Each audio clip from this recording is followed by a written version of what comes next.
So the chapter we are going to start now is our 7th chapter, that is control and coordination, right?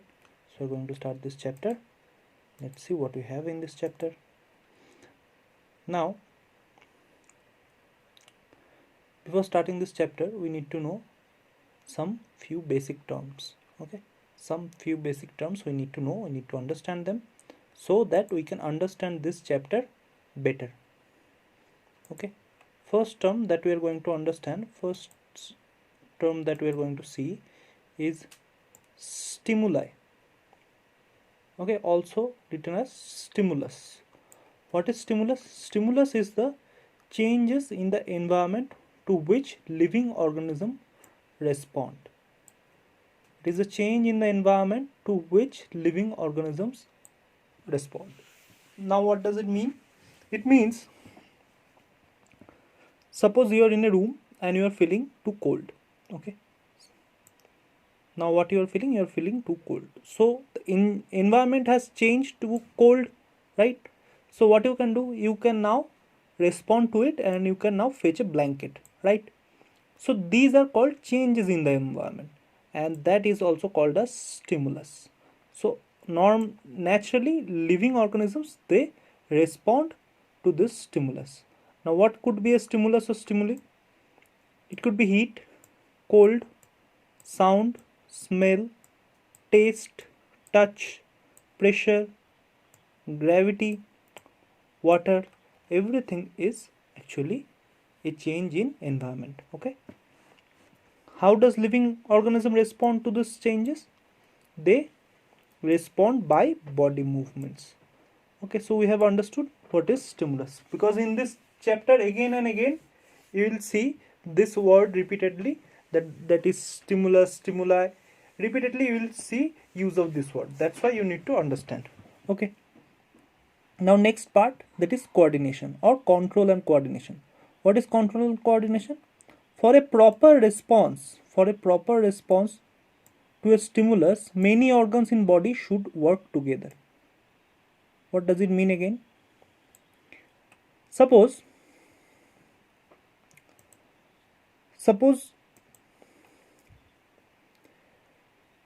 you are out in the sun. Okay, suppose you are out in the sun, and what you are feeling? You are feeling that the sunlight is very much high. Okay, so what you can do now? You can take your hand and you can cover your eye, right? So that your eye gets a shade, so that your sunlight doesn't goes to directly to your eye. So what you are doing actually? You are responding to a stimulus, right? Which stimulus? That is sunlight. Many organs. Does many organs involved in it? Yes.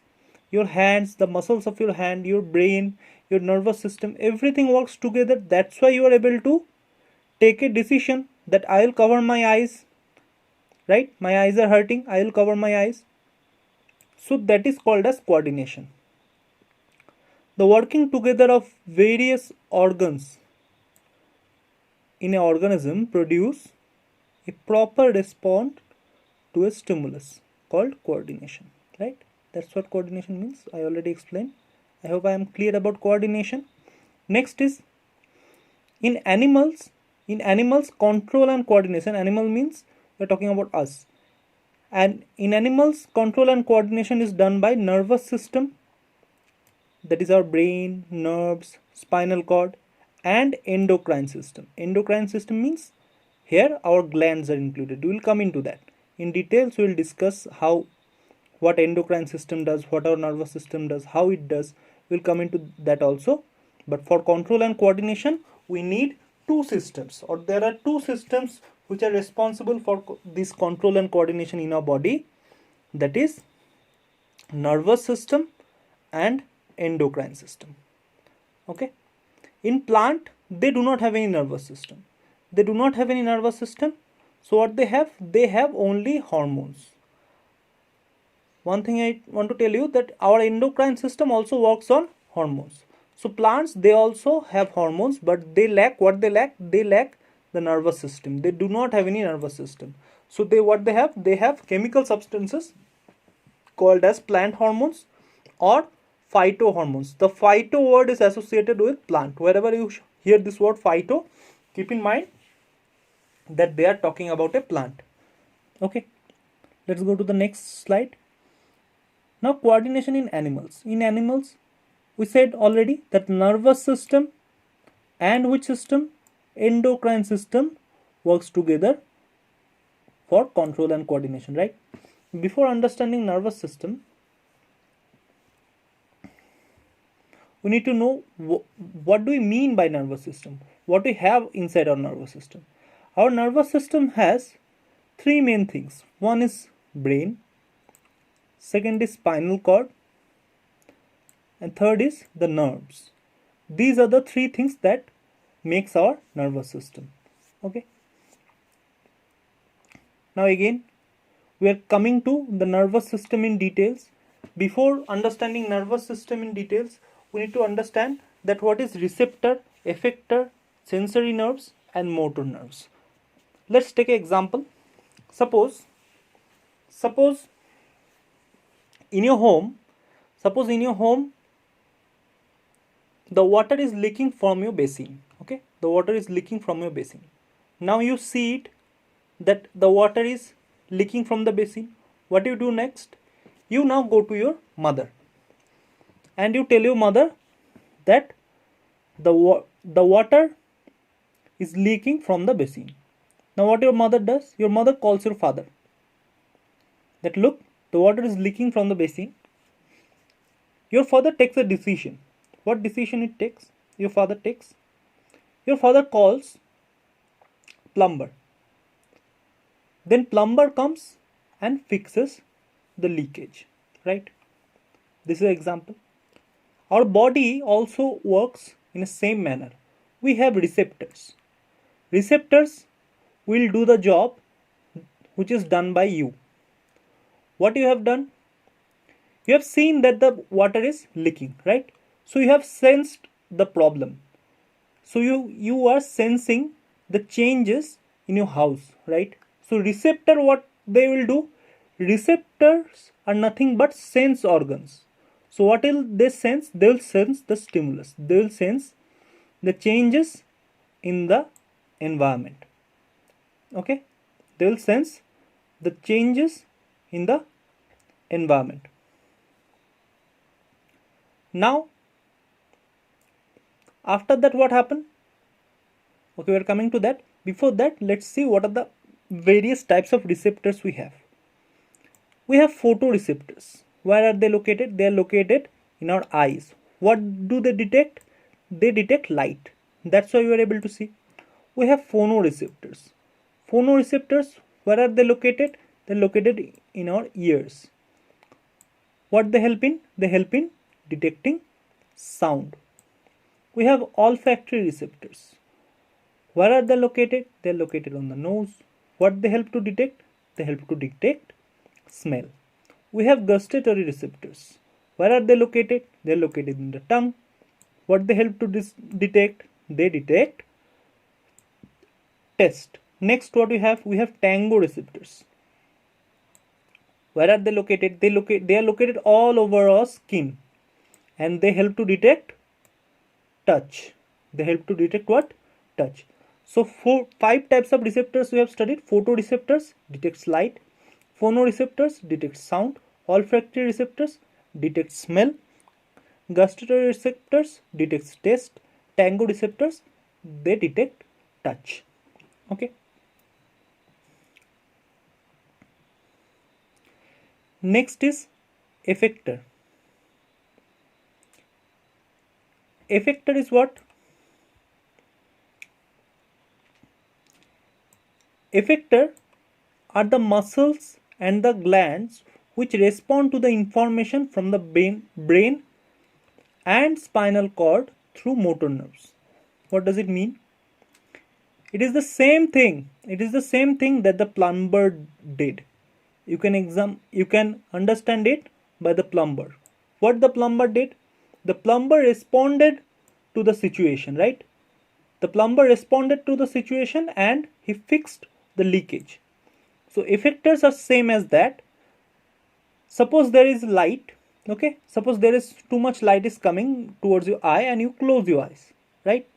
So your eyes, the muscle in your eyes, they will be termed as effectors. Okay. Next is sensory nerves. Sensory nerves, what they do? Sensory nerves, these are the nerves that carry information from the receptors to the brain and spinal cord, right? So who did this job? Your mother did this job, right?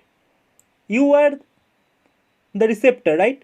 Your mother heard from you that there is a leakage and passed this information to your father, and your father took the decision. So we can compare your father with brain and spinal cord, right? And your mother with sensory nerves, right? Because your mother carried the information from the receptor, that means you, to your father. So that is sensory nerve. What is motor nerve? Motor nerve will carry the information from the brain to the effector. Now look, from receptor the news is coming to the brain through sensory nerves, right? Now again from the brain the information should go to effectors, right? And that will go by the motor nerves. So that is the function of motor nerve.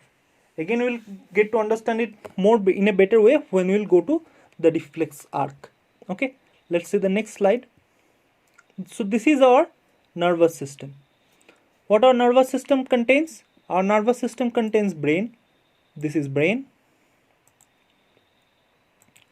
Our nervous system contains brain, a spinal cord which is in our vertebral column, and the nerves which are coming out from our spinal cord, right? This is what we have in our nervous system. Human nervous system, what are the parts of human nervous system?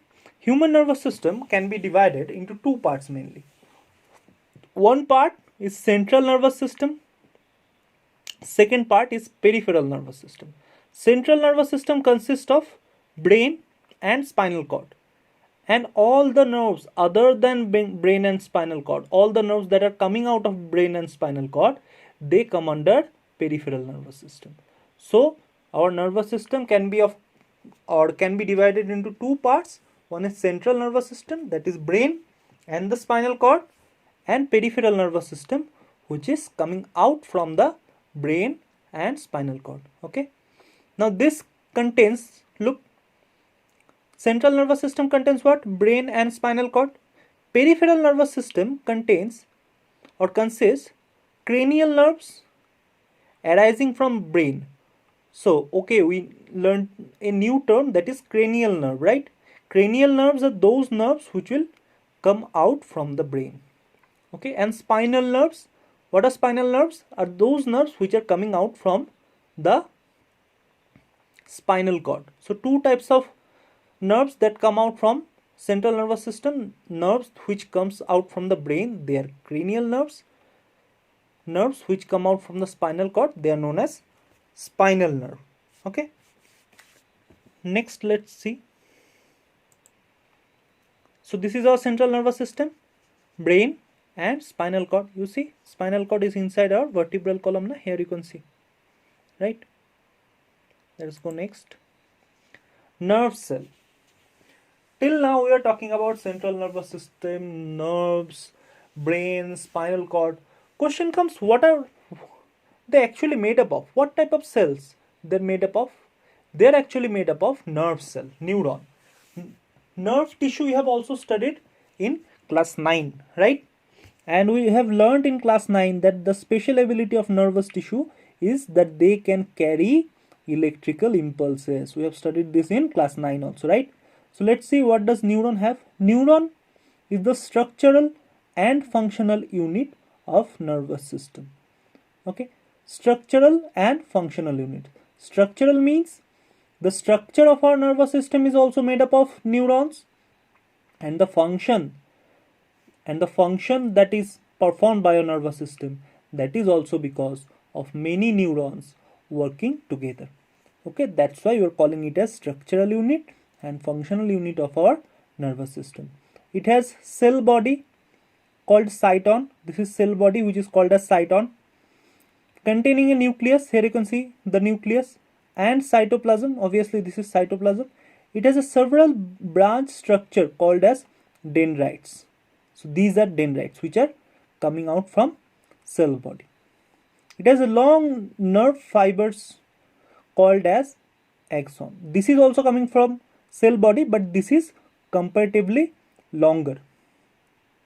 So this is called as what? This is called as axon, which is covered by a protective cover called myelin sheath. Okay, so this protective cover, that is called as myelin sheath. Now this protective cover will be made up of what? Cells.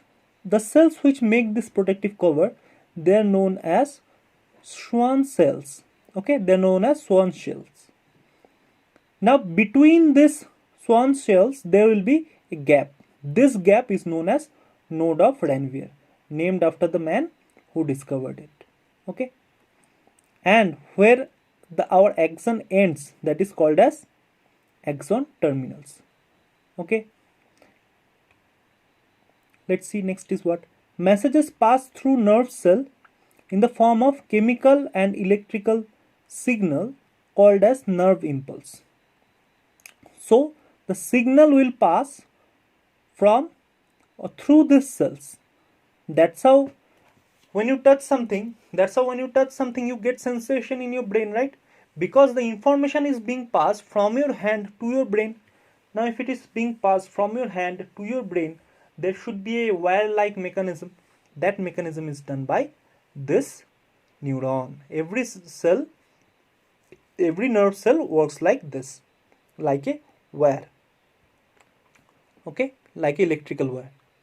So it conveys the information in the form of what? Electrical signal and chemical signal. Okay, the dendrites receive the information and starts a chemical reaction which produces electrical impulse which passes through the axon. We'll see in the next slide how it happens. Look, this is what we call transmission of messages through neuron. How it is happening? Dendrites, it is receiving the, let me take the pen. Yes, dendrites, what it is doing? It is receiving the information. So dendrite is receiving the information. Information is coming through dendrite. Then it is coming to the cell body. The cell body is creating a chemical reaction. Thus it is generating a electrical impulse. That electrical impulse is now traveling through axon and it is going to the next nerve cell. It is received by the next nerve cell through its dendrite. Again same process continues and the electrical impulse flows like this. Again let's see how it happens. The dendrites, they receive the information from previous neuron. There must be another neuron here. From them the dendrite receives the information. After that what happens? Chemical reaction starts. After that chemical reaction, what happens? The chemical reaction generates an electrical impulse which is conveyed through what? Through axon to the next axon, to this terminals. And this terminals, from this terminals, next neuron receives the signal. Again the same thing happens. Okay, now there is a special name for this terminal where two neurons join. That is called as this place, where two neurons join. That is called as synapse. That is called as synapse or synapse. How does it synapse or synapse work? Like this. Electrical impulse coming, right? This electrical impulse is secreting neurotransmitters. This neurotransmitter is again received by the next axon. From here it is received by the next one, and the next one again converts it into electrical impulse, and again it is carried forward. Here you can see this is presynaptic neuron. It means this one, and this one that you are seeing here It is post-synaptic neuron. It means this one, right? So suppose this is neuron 1 and this is neuron 2. So from neuron 1 to neuron 2, information is going by neurotransmitters. Neurotransmitter helps in sending this information from this one, from neuron number 1 to neuron number 2. Neuron number 1 means presynaptic neuron, the neuron which is before this synapse, presynaptic neuron, and to the postsynaptic neuron means to this one. Now it's not clear that always this one will be presynaptic, that one will be prosynaptic. This we are calling as presynaptic because we are focusing on this synapse. Okay, because we are focusing on this synapse, we are calling this as presynaptic neuron. Okay, so this is how through synapse the information is transferred from one neuron to another neuron. Impulse is coming, received by the dendron, information converted into electrical impulse, carried to the dendron towards the synapse, to the axon, carried by the axon to the axon ending. From axon ending it is received by the following neuron. Again same thing happens, and that's how you can see by the arrow, that's how the information is flowing through these neurons. Our nerves, they are nothing but they are actually bundle of this kind of cells. Okay, next is our brain. Brain is the main component of our nervous system, right? The brain is the main coordination center or coordinating center in human body, right? It is protected by cranium. Cranium means if you tuck your head, the skull that you say, that is called as cranium. Under this cranium it has 3 layers of membrane, or 3 membrane called as meninges.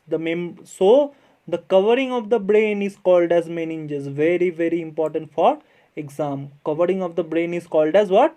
Meninges. With the fluid. So between the 3 layers there is a fluid also. That fluid is known as cerebrospinal fluid. Cerebrospinal fluid, or in short we also call them as CSF. Okay, CSF, which protects the brain from what? From shocks. Because your brain is so delicate, na, it needs premium protection. That is given by first a hard box like structure, that is our cranium or skull. Under that we have 3 membranes, that is meninges filled with cerebrospinal fluid, which protects the brain. Okay, and the brain has main 3 parts. What are those 3 parts? Forebrain, midbrain, and hindbrain. So there are 3 parts of the brain: forebrain, midbrain, and hindbrain. Okay, let's see one by one the parts. Forebrain and their function. Forebrain, it consists of 2 things: cerebrum and olfactory lobes. So forebrain is made up of what? Cerebrum and olfactory lobe. It is the thinking part of the brain. So the thinking job that you do, that you are thinking that okay, I am seeing this video, I am learning this thing, I am grasping the information, this is done by forebrain. And also it controls the voluntary actions. Voluntary action means your willing actions. Suppose you want to clap, the clapping. You want to shout, the shouting. You want to talk, the talking. All these are voluntary actions which you are doing by your will, by your conscious will. That is called voluntary action. That is done by, or that is controlled by forebrain. It controls touch, smell, hearing, taste, sight, and mental activities like thinking, learning, memory, emotion, etc. So forebrain is very, very important. Okay, forebrain is very, very important, because you see most of the jobs that are done by our forebrain only. Smelling, to be particular, smelling is processed in olfactory lobes. Okay, next is midbrain. Midbrains, what it does, it controls involuntary actions. Involuntary action means like involuntary muscles we have studied, right? Where are they present? They are present in our lungs, they are present in our digestive tract. All the movement, all those involuntary movements, they are controlled by midbrain. also the reflex movements of head, neck and eyes that are also controlled by our midbrain. Next we will see that what is reflex movement, that we will see next also. Next is hindbrain. Hindbrain is consist of cerebellum, pons and medulla. Don't confuse cerebellum with cerebrum. These two are different things, okay? Don't get confused between them. Cerebellum is the part that controls body movements, balance and posture. If you think, sir, I walk, I don't think that I am balancing. You are doing a tremendous balance. Your body is working so much. When you are cycling, when you are moving, when you are walking also, your body needs to balance, right? And that is done by our hindbrain. To be precise, the cerebellum part of the hindbrain. Okay. Pons, what it does, it controls respiration. It controls respiration. Next is medulla. What it does, it controls heartbeat, blood pressure, swallowing, coughing, sneezing, vomiting. Actions like this are controlled by medulla. Okay. This photo is very much important. This page that you are seeing is very much important. You take a screenshot of this one, okay, and copy this one into your notebook. Okay, it will be helpful for you to remember also. Okay, we are going to the next page. Yes, this is the diagram you have in your book. So this is the cerebrum part, right? The part of the forebrain. This is the cranium, skull, this one. This total one is forebrain, right? Next, this is pons. You can see this one is pons. This one is medulla and this one is cerebellum. So this part is our hindbrain, right? And this one is our midbrain. This one is our midbrain. So maximum part, this part is forebrain. This maximum, let me use another color. See, this maximum part is forebrain, right? This small one is midbrain, and this one, last one, is our hindbrain. This one is our hindbrain. So this is the structure of the brain. This is very much important for your exam also. This diagram, you have to practice this diagram at least 2 to 3 times at your home. Okay. Next is spinal cord. We said central nervous system is made up of two things, brain and spinal cord. Brain we have seen, now we are seeing spinal cord. The spinal cord starts from the brain and extends through the vertebral column. Vertebral column means if you touch your back, in the middle, the column that you are able to feel, that is called as vertebral column. And it has 31 pairs of spinal nerves. We say the nerves which are coming out of the spinal cord, they are called as spinal nerves. So how many spinal nerves are there? 31 pairs. Very important to remember. Okay, so 31 pairs of spinal nerves are there. It carries messages to the brain and from the brain, and also controls reflex action of the lower body. Okay, lower body means I am not talking about head, I am talking about the part which is down your head, okay, which is below your head. And also in this you don't need to remember, but also see the first 8 nerves, they are called as cervical nerves. After that, the 12 nerves, they are called thoracic nerves. After that, 5 nerves, they are called as lumbar nerves. After that, 5 nerves, they are called as sacral nerves. After that, we have coccygeal nerve. Okay, so how many nerves we have? How many types of spinal nerves we have?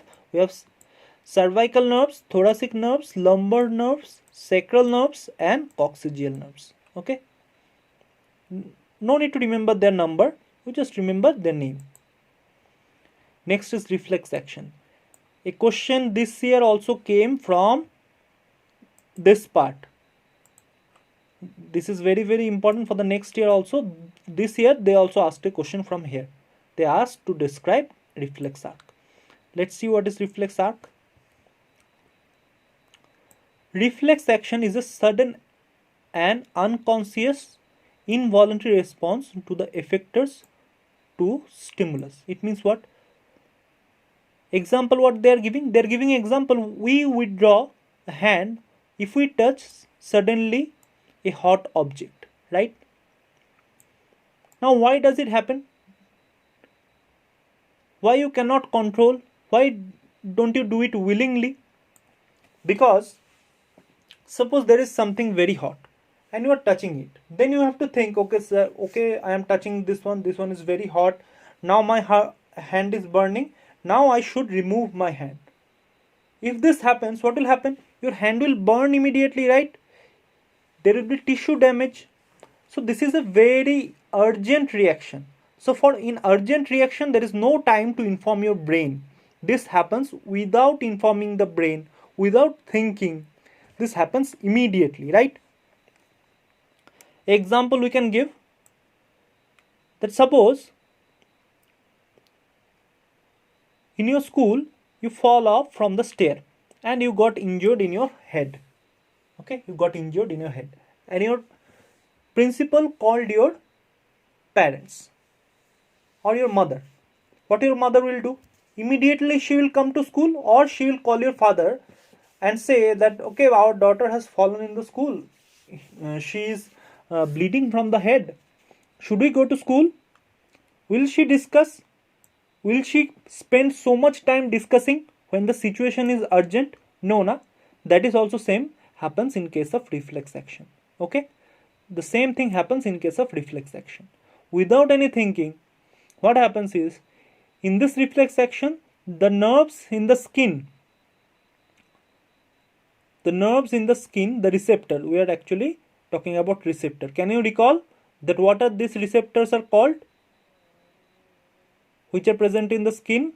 Detects heat and passes the message through sensory nerves. So it is detecting the heat, passing the message through sensory neuron to where? To the spinal cord, right?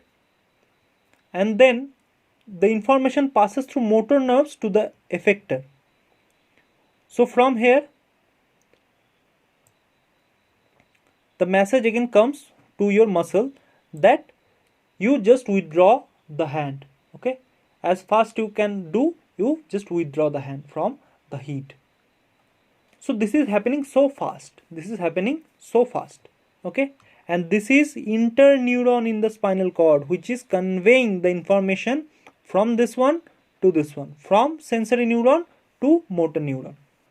Okay, so you see there is no involvement of the brain.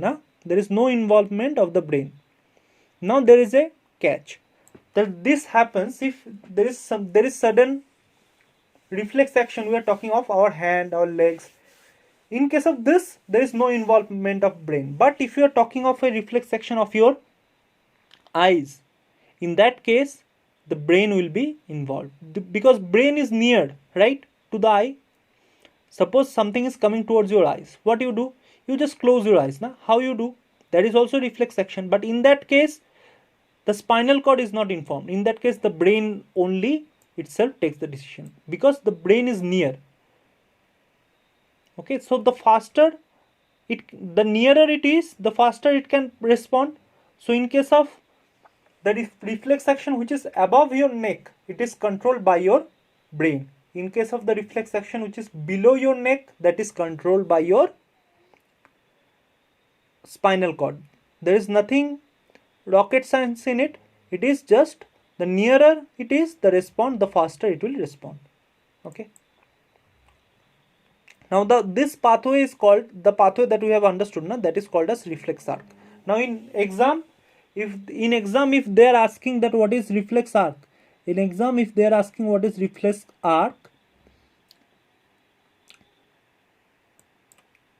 for 2 marks, you can just give this diagram. If they are not asking for the diagram, if they are asking for the diagram, then you need to show this diagram, or the diagram that you have in your book.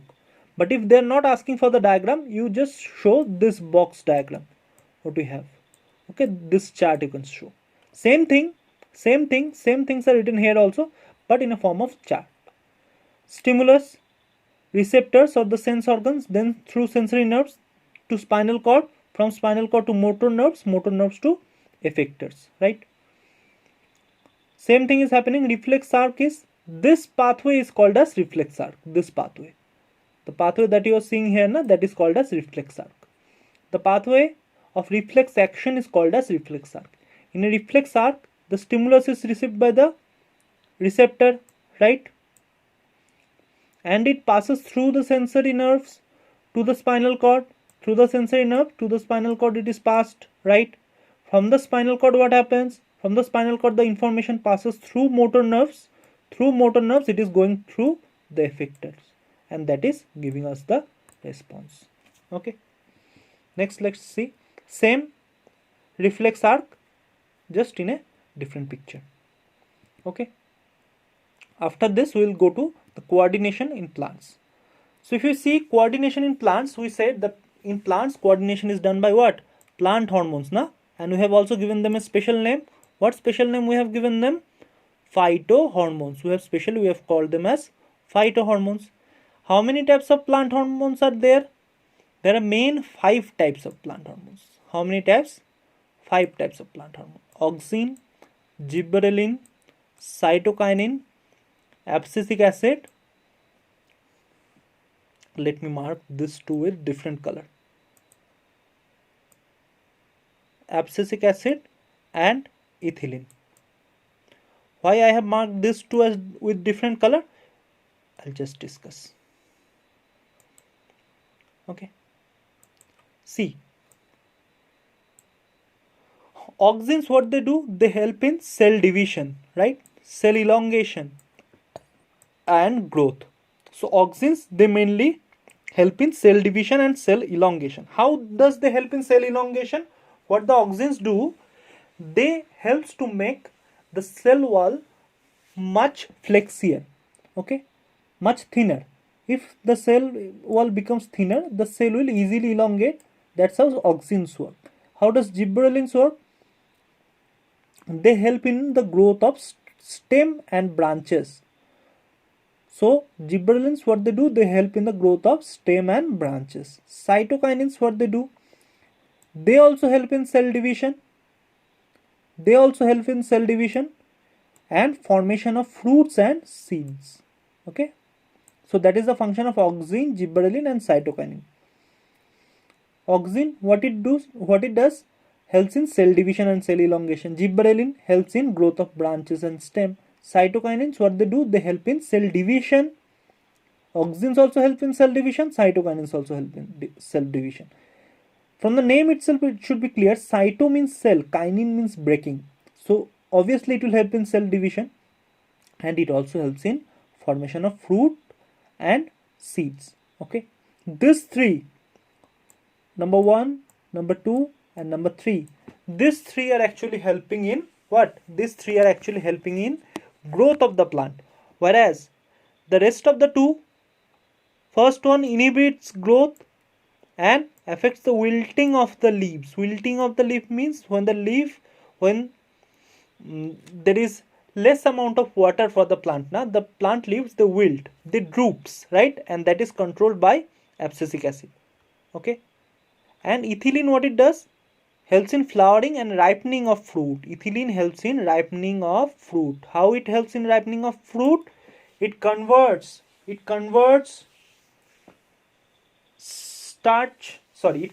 acid into sugar, and it also breaks the cell wall. That's why when a fruit ripens, it becomes sweeter, because the acid is being transformed into sugar, and also it becomes soft because ethylene is breaking the cell walls also.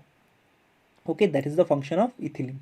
So these 2 are not helping in growth, whereas first 3 are helping in growth. So this first 3, we categorize them as growth promoters. This first 3, they are growth promoters.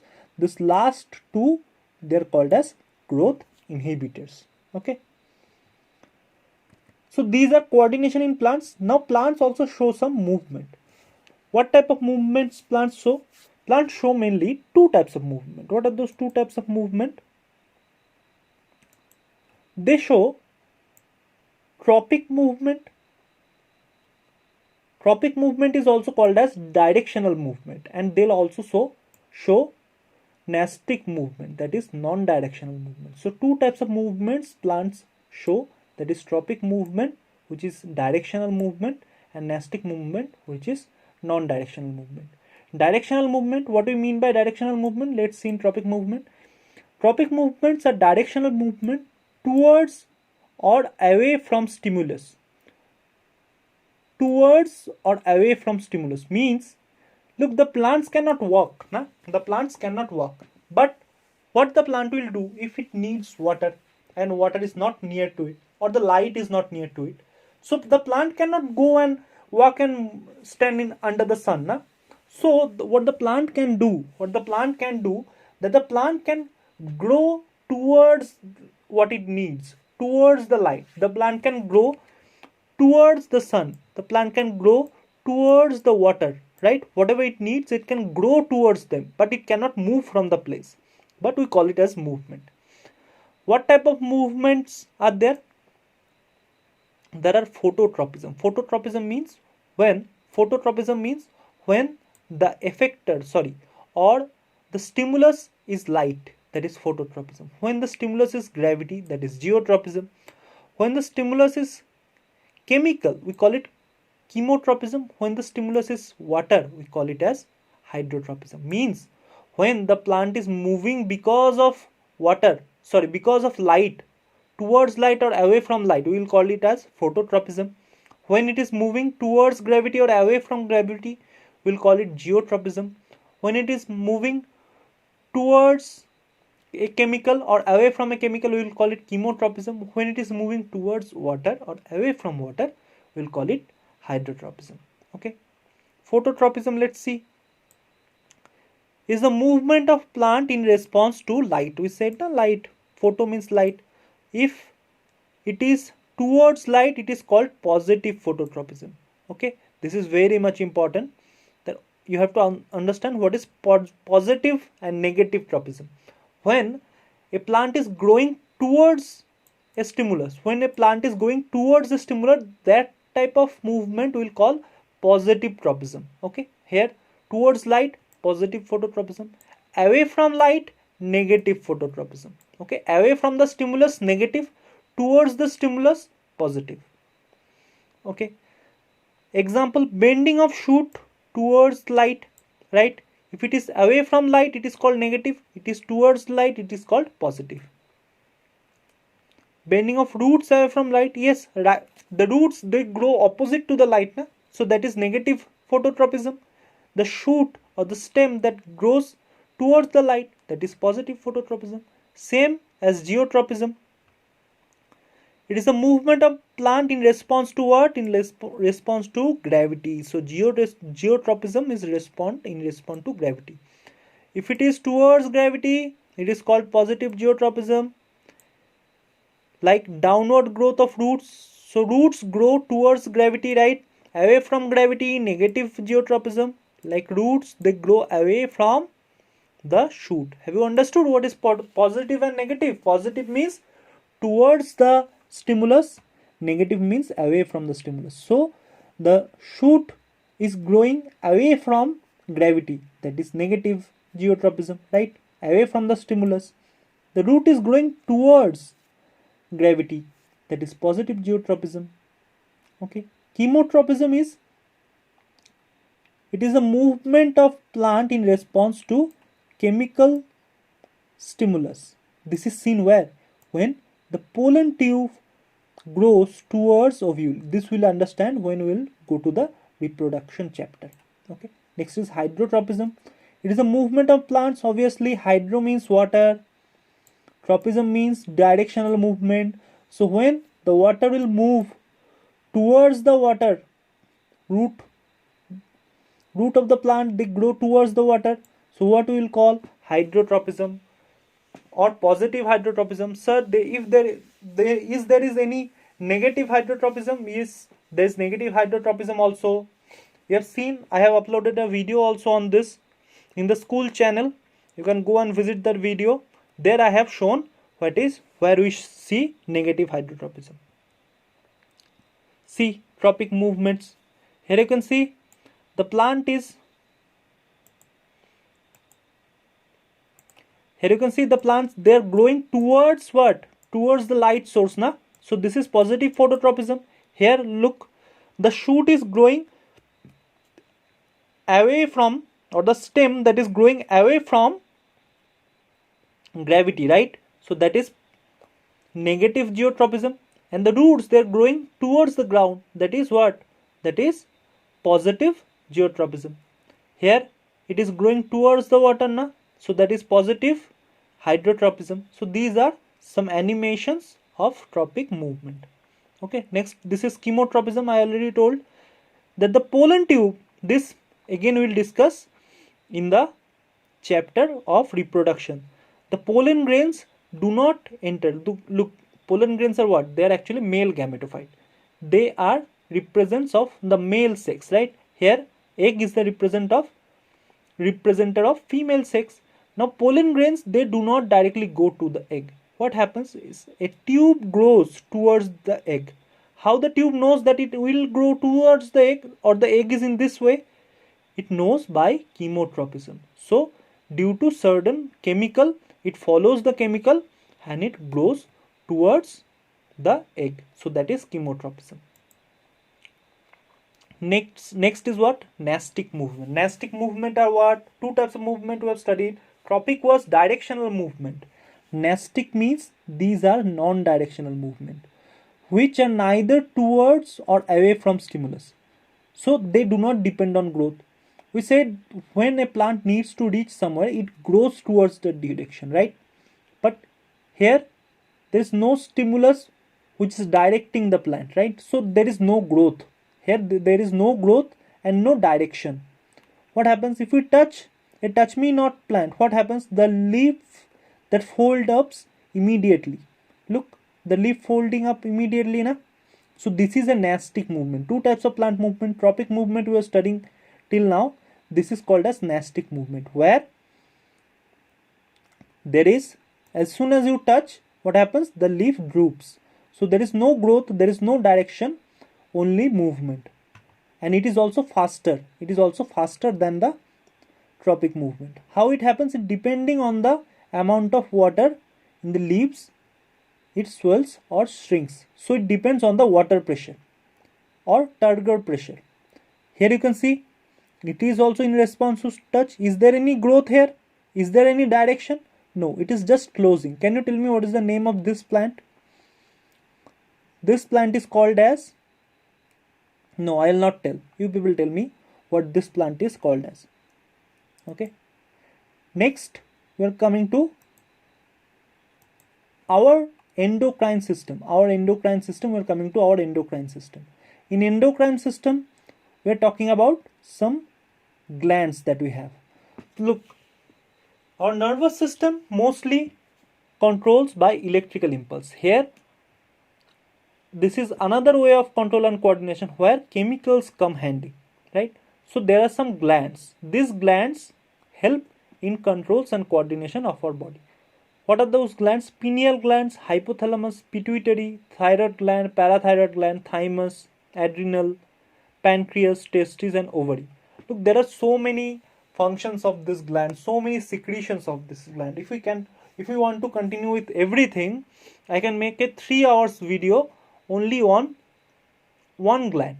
Okay, I can make a 3-hour video only on one gland. How many glands you are seeing?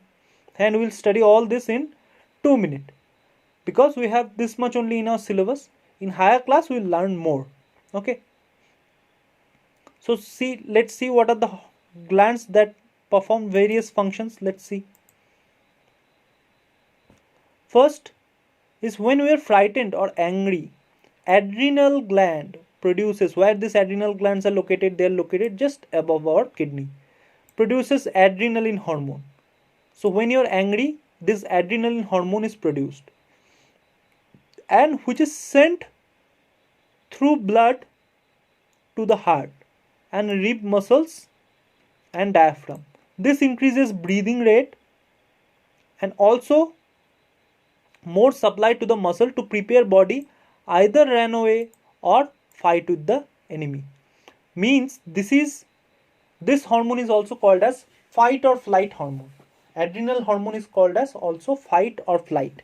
Means either you have to fight or you have to fly away. So this hormone prepares your body for that, right?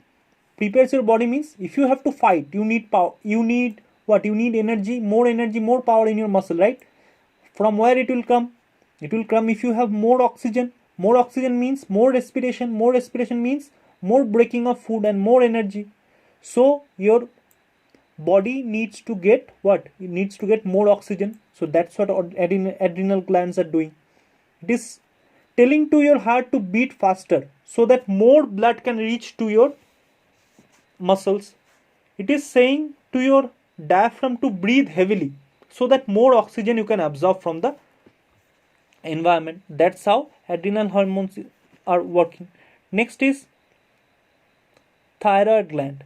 For thyroid gland, iodine is very much needed because the hormone which is produced by thyroid gland, which is called as thyroxine hormone, to make this hormone, the thyroid gland needs iodine. Thyroxine controls what? It controls metabolism of carbohydrate. Metabolism of carbohydrate. Fats, also proteins. So it mainly controls metabolism. Metabolism means digestion, you can say in one. Or how this carbohydrate, fats or proteins will be spent in our body. Okay. And helps in proper growth. And if there is any deficient in the diet of iodine, if there is less iodine, thyroid glands cannot produce thyroxine in proper or sufficient manner. So what will happen? Your thyroid gland will start to swell. That we call as goiter. Okay, that we call as goiter. So question may come, what disease occurs in the absence of iodine in your food? That will be goiter. Okay, next is pituitary gland. Pituitary gland mainly produces growth hormone, which helps you to grow. Deficiency of this hormone, if there is less growth hormone, obviously will grow less. That is called as dwarfism. If it is more, then will grow more. That is not called as tall growth. That is called as gigantism. Okay, write in your copy. That is called as gigantism. It is not tall growth. That is actually gigantism. If less growth hormone, dwarfism. More growth hormone, gigantism. The pancreas, next gland is pancreas. It produces hormone called insulin. What it does, it helps to maintain the blood sugar level. Increased blood sugar level causes diabetes. So if there is if you do not have proper insulin in your body, so what you will have? You will have diabetes. So a diabetic patient, what it does, it has to take insulin injections. You have seen the small injections, na? Those are insulin injections, because your body is not producing insulin in proper manner. So from outside you have to supply insulin so that you can cope up with the diabetes disease. Next gland is testis. It is only present in males. It produces which hormone? Testosterone. What it controls? It controls production of sperm, how much sperms to be produced, and also the changes during puberty. If you have a brother, you can observe that what are the changes, or your classmates also, you can see what are the changes they are going through in puberty. So many changes are there. If you talk of boys, what happens? Their voice deepens, right? Their chest becomes wide. All this, their hair grows, in facial hair grows, pubic hair grows. All this happens during puberty, and that is controlled by which hormone? Testosterone. Next is ovary. Ovary produces hormone called estrogen. It also controls the production of egg and also controls the changes during puberty. It also, not only that, it also controls our menstrual cycle. That we'll study in next chapter. Okay. So what we have? We have estrogen hormone in female and testosterone hormone in male. The same job that testosterone does in male, estrogen does in female. Okay. So next, these are some glands that we are seeing in your book. You also have a diagram. So this is This is our hypothalamus gland. Here it is located near the brain. Just below it we have pineal gland. Pineal gland produces melatonin. Melatonin, what it helps in? It helps in regulating our sleep cycle. Okay. Below that, what we have? Pituitary gland, growth hormone. These are thyroid glands, parathyroid glands. This is thymus. Here we have liver. Liver is the largest gland in our body. Look, just above the kidney you have those adrenal glands which produces adrenaline. Here you have the pancreas gland which produces insulin. Here is ovary and here is testes. Okay, so our chapter ends here. If you have any confusion, you can ask me personally in the group also, in the your classroom app also, Google Classroom.